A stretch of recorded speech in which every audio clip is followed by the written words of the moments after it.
தமிழ் நேயர்களுக்கு வணக்கம். வாசிப்பை நேசிப்போம் என்ற பகுதியில் உங்களை வரவேற்பது நான் உங்கள் பிருத்திவி.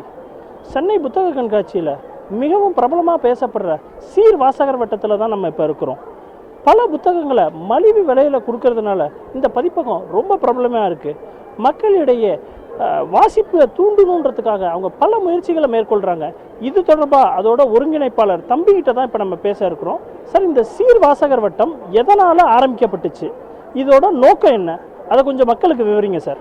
2018 வந்து நன்சை பதிப்பகமாக பெண்ணிய அடிமையாளர் புத்தகத்தை 10 ரூபாய்க்கு நம்ம மக்கள் பதிப்பாக பண்ணி லட்சக்கணக்கான மக்கள்கிட்ட நம்ம அதை கொண்டு போய் சேர்த்தோம். அதனுடைய தொடர்ச்சியாக அதில் உருவான வாசகர்கள்லாம் ஒருங்கிணைந்து ஒரு இலக்கிய தளத்தில் வேலை செய்யணுங்கும் போது தான் நம்ம சீர் வாசகர் வட்டத்தை நம்ம ஆரம்பித்தோம். அதனுடைய முதல் வெளியீடாக 2022 புத்தக கண்காட்சிக்கு புதுமைப்பித்தனுடைய முழு தொகுப்பை 100 ரூபாய்க்கு கொண்டு வந்தோம். அது அந்த புத்தக கண்காட்சியில் ரொம்ப ஒரு பரபரப்பாக பேசப்பட்டது. ஆயிரக்கணக்கான வாசகர்களால் ரொம்ப விரும்பி வாங்கப்பட்டது. புத்தக கண்காட்சியில் மட்டுமே ஒரு 12,800 காப்பி போனது. ஒரே ஆண்டில் 27,000 பிரதிகள் விற்பனையானுச்சு. அதை தொடர்ச்சியாக வந்து சீர் வாசகர் வட்டம் பதிப்பிக்கிற நூல்கள் எல்லாமே மக்கள் பதிப்பு நூல்களாக மட்டும்தான் நம்ம கொண்டு வர்றோம். தமிழகம் முழுவதும் வந்து இதுக்கு வந்து ஒரு பெரிய ஒரு வாசக பரப்பு உருவாகிருக்கு. பேப்பரோட விலையெல்லாம் அதிகமாகுதுன்றாங்க. எப்படி அதை சமாளிக்கிறீங்க? மக்களுக்கு எப்படி உங்களால் குறைஞ்ச விலையில் இந்த புத்தகத்தை மக்கள்கிட்ட கொண்டு போய் சேர்க்க முடியுது? இதுக்கு நீங்கள் எப்படி இதை நீங்கள் சமாளிக்கிறீங்க? இது எங்கள் மீது எல்லாருக்குமே இருக்கக்கூடிய கேள்வி தான் இது. ஏன்னா அந்த புத்தகத்தோட விலைக்கும் இந்த புத்தகங்களோட தரத்துக்கும் ஒரு சம்மந்தமே இல்லாமல் ஒருத்தர் எடுத்து பார்த்துட்டு இவ்வளோ விலை குறைவா அப்படின்னு ஒரு ஆச்சரியப்படுறாங்க. இப்போ கூட ஒருத்தர் வந்து அந்த புதுமைப்பித்தன் கதைகள் ஒன்று கொண்டு வந்துருங்க, அதை பார்த்துட்டு 55 இது 55 தானா அப்படின்னு கேட்டார். ஒன்றுமே இல்லை. சீர் வாசகர் வட்டம் அது ஒரு வணிக நிறுவனம் இல்லை. என்ன மாதிரி நிறைய வாசகர்கள் இணைந்த ஒரு தன்னார்வலர்கள்லாம் இணைஞ்ச ஒரு வாசிப்பு மூமெண்ட்டு தான் இது. அதனால இது சாத்தியம். இதில் வந்து சம்பளத்துக்கு வேலை செய்யக்கூடிய ஊழியர்கள்னு யாருமே கிடையாது. அது ஒன்று. ரெண்டாவது, ஒரு புத்தகத்தை தயாரிக்கும் போது வந்து நீங்கள் அச்சுக்கு போகிறதுக்கு முன்னாடி அதனுடைய அந்த ஃபைல் மேக்கிங்கு, அதை டிசைனிங் எல்லாம் சேர்ந்து ஒரு செலவு ஆகுது இல்லையா? நீங்கள் வந்து ஒரு 100 புத்தகம் அடித்தாலும் அந்த செலவு தான். ஒரு 10,000 புத்தகம் அடித்தாலும் அந்த ஃபைல் மேக்கிங் காஸ்ட் வரைக்கும் நான் சொல்கிறேன். அது வந்து ஒன்று தான். இப்போ நம்ம அடிக்கிறதே வந்து ஒரு 5,000 புத்தகங்கள் 10,000 புத்தகங்கள் அந்த மாதிரி அடிக்கும்போது அதனுடைய உற்பத்தி செலவு வந்து ரொம்ப ரொம்ப ரொம்ப குறையுது.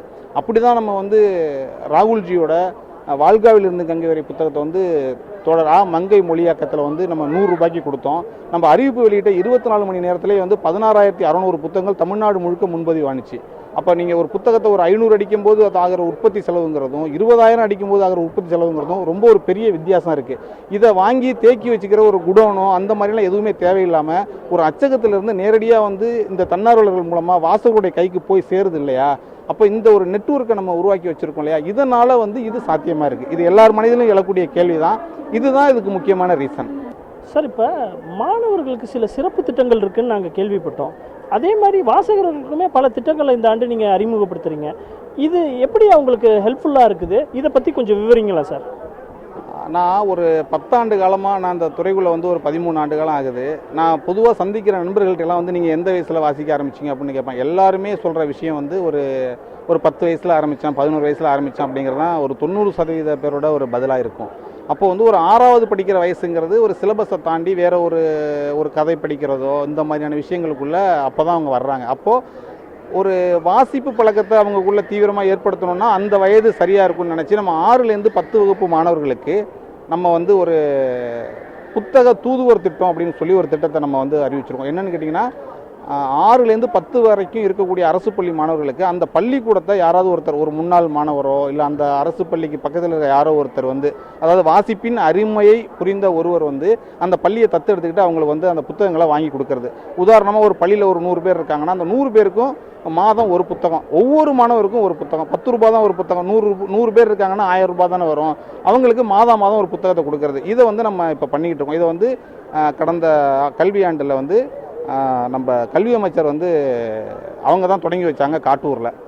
அந்த பள்ளிகளுக்கு இப்போ கொடுக்குறத ஒரு 5-6 புத்தகங்கள் நம்ம கொடுத்துருக்கோம். இதை வந்து ஒரு 5 ஆண்டு திட்டமாக சீர் வாசகர் வட்டம் கையில் எடுத்துருக்கிறோம். ஒரு 5 ஆண்டுகளின் முடிவில் என்ன வருஷத்துக்கு 10 புத்தகம்னா 5 வருஷத்துக்கு ஒரு 50 புத்தகம் கொடுக்குறோம் அப்படின்னா ஒரு 10வது முடிச்சு வெளில போகிற ஒரு மாணவனுடைய கைகளில் வந்து ஒரு 50 புத்தகங்கள் இருக்கும். ரொம்ப சின்ன புத்தகங்கள் தான். ஒரு 32 பக்கம், விலை 10 ரூபா அப்படிங்கிறதுல அதில் ரொம்ப உறுதியாக இருக்கும்.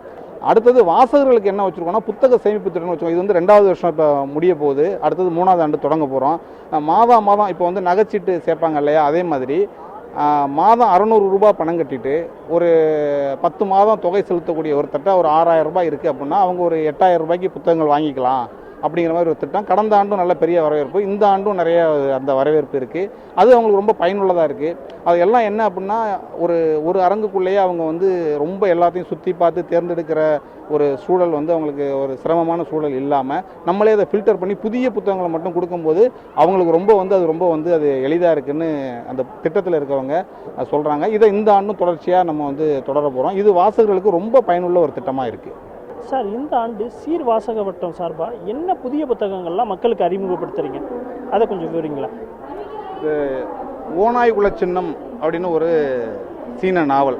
இது வந்து ஏற்கனவே வந்து ஓநாய் குல சின்னம் அப்படின்னு ஒரு சீன நாவல் தமிழில் சி மோகன் மொழிபெயர்த்த ரொம்ப மிக முக்கியமான ஒரு நூல் இது. இந்த புத்தகத்தை வந்து தமிழில் கொண்டு வரதுக்காகவே வந்து இயக்குனர் வெற்றிமாறன் அதிர்வுன்னு ஒரு பதிப்பகம் ஆரம்பித்து இது ஒரு 10 ஆண்டுகளுக்கு முன்னாடி இந்த புத்தகம் வந்தது.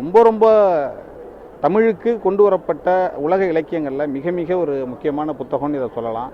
இதை வந்து ஒரு மக்கள் பதிப்பாக கொண்டு வரணும் அப்படின்னு நம்மளும் இயக்குனர் வெற்றிமாறனோட அதிர்வு பதிப்பகமும் இணைந்து இதை வந்து ஒரு 696 பக்கங்கள் கொண்ட ஒரு நூலை கெட்டி அட்டையில் இந்த புத்தகத்தை வந்து ஒரு 250 ரூபாய்க்கு நம்ம இதை கொண்டு வந்திருக்கிறோம். இது வாசகர்கள்ட்ட ஒரு பெரிய ஏன்னா ஏற்கனவே ரொம்ப புகழ்பெற்ற நூல் மக்கள் பதிப்பாக வரும்போது அது பெரிய ஒரு வரவேற்பை பெற்றிருக்கு. அதுக்கு அடுத்தது எழுத்தாளர் கரண் கார்கியோட கருந்துளைன்னு தமிழில் சென்னை குறித்த புதினங்களில் ஒரு சென்னையின் முகமாக இருக்கக்கூடியவர் எழுத்தாளர் கரண் கார்கி. அவரோட ஒரு புது நாவல் கருந்துளை அப்படிங்கிற ஒரு நாவலையும் நம்ம கொண்டு வரும்போதே அதை மக்கள் பதிப்பாக கொண்டு வந்திருக்கிறோம். கிட்டத்தட்ட இந்த புத்தக கண்காட்சிக்கு வந்திருக்கக்கூடிய புதினங்களில் ஒரு கருந்துளை மிக மிக முக்கியமான ஒரு நாவல். இந்த நாவல் இது 2வது புத்தகம். அப்புறம் தமிழில் மிக முக்கியமான ஒரு எழுத்தாளர் ஜெயந்தன், அவருடைய முழு தொகுப்பையும் இந்த முறை வந்து மக்கள் பதிப்பாக கொண்டு வந்திருக்கிறோம். இது ரொம்ப வந்து ஒரு நீண்ட நாட்களாக அச்சில் இல்லாமல் இருந்த ஒரு புத்தகம். இது இப்போது மக்கள் பதிப்பாக வருது. இதுவும் இந்த புத்தகமும் நிறைய போயிட்டுருக்கு. இதுக்கு அடுத்தபடியாக பார்த்திங்கன்னா ஏற்கனவே நம்ம புதுமைப்பித்தன் பண்ணியிருந்தோம். அந்த புதுமைப்பித்தனோட கதைகளே தெரிவு செய்யப்பட்ட கதைகளாக நம்ம ஒரு 30 கதைகள் மட்டும் எடுத்து பண்ணோம். அதுவும் வந்து பெரிய அளவில் ரீச் இருக்குது. அப்புறம் தமிழில் ஜெயகாந்தன் தெரியும், ரொம்ப முக்கியமான எழுத்தாளர். அவருடைய ஒரு புகழ்பெற்ற நாவல் வந்து ஒரு மனிதன் ஒரு வீடு ஒரு உலகம். இந்த நாவல் வந்து இந்த புத்தக கண்காட்சிக்கு மக்கள் பதிப்பாக வந்து கிட்டத்தட்ட ஒரு 3-4 நாட்களாக தான் இது விற்பனைக்கு இருந்துச்சு. ஒரு 2000 பிரதிகளுக்கு மேலே இது போயிருக்கு. எல்லாருமே பரிசீலிக்கிறதுக்கும் வாங்குகிற ஒரு புத்தகமாக இது இருக்குது. அதை இல்லாமல் சிறாருக்கு நம்ம நிறைய கொண்டு வந்திருக்கோம். பார்த்திங்கன்னா கட்டை விரலின் கதை அப்படின்னு சொல்லிட்டு சிறார் எழுத்தாளர் மு முருகேஷோட இந்த புத்தகம் வந்து ₹1 நம்ம கொடுக்குறோம். நம்ம எப்போதுமே என்னென்னா ஒரு புத்தக கண்காட்சிக்கு வந்துட்டு போகிற ஒருத்தர் வந்து ஒரு வெறுங்கையோடு போகக்கூடாது. இப்போ நம்மளுடைய அரங்குக்கு வந்தாலே இந்த புத்தகம் கொடுத்துறோம். அதே மாதிரி கலைஞரோட வந்து அணில் குஞ்சுங்கிற ஒரு கதை, இது வந்து இந்த கதையை எல்லாருமே படிக்கலாம், இந்த புத்தகம் பண்ணுறோம். அப்புறம் வந்து நம்ம எழுத்தாளர் எஸ் பாலபாரதியோட அவர் வந்து பால புரஸ்கார் விருது வாங்கின மரப்பாச்சி சொன்ன ரகசியம், இதை வந்து ஒரு மாணவர் பதிப்பாக கொண்டு வந்திருக்கோம். 112 பக்கங்கள் ₹40. இது எல்லா மாணவர்களுமே படிக்க வேண்டிய ஒரு புத்தகம். இந்த புத்தக தூதுவர் திட்டம் சொன்னேன் இல்லையா, இதில் வந்து இந்த புத்தகங்கள் எல்லாமே இந்த உலக சினிமா, அன்பளிப்பு, செவ்வாழை, இந்த மாதிரியான இருட்டு எனக்கு பிடிக்கும், இது எல்லாமே வந்து வந்தாங்கன்னா ₹10 தான் இந்த புத்தக விலை. நிறைய வர்ற எல்லாருமே ஒவ்வொரு காப்பி எடுக்கிறாங்க. சில பேர் பரிசு கொடுக்கவும் நிறையா வாங்குறாங்க. இந்த சின்ன புத்தகங்கள் என்ன இன்னொரு நம்பிக்கை என்னென்னா, அதை எடுத்தோடனே படித்து முடிச்சிடலாம், அந்த வகையிலையும் வந்து வாசிச்சிடலாங்கிற நம்பிக்கையும் கொடுக்கறதுனால இது நிறைய புத்தகங்கள் வாங்கியிருக்காங்க. இது புதுசான நிறைய வாசகர்களை இந்த மாதிரியான சிறு சிறு வெளியீடுகளும் மக்கள் பதிப்பும் உருவாக்கும் அப்படிங்கிறத நம்ம ரொம்ப ஆழமாக அதை நம்புகிறோம். அது தொடர்ச்சியாக நடந்துக்கிட்டும் இருக்கிறது நமக்கு ரொம்ப ஒரு மகிழ்ச்சியை கொடுக்குது. பலதரப்பட்ட மக்கள் வந்து இந்த புத்தக சாலையை பார்த்து செல்கிறாங்க. சீர்வாசகத்தோட நோக்கமே மலிவு விலையில் புத்தகத்தை பதிப்பித்து மக்களிடையே கொண்டு சேர்க்கறது தான் அதோட நோக்கமாக இருக்குது.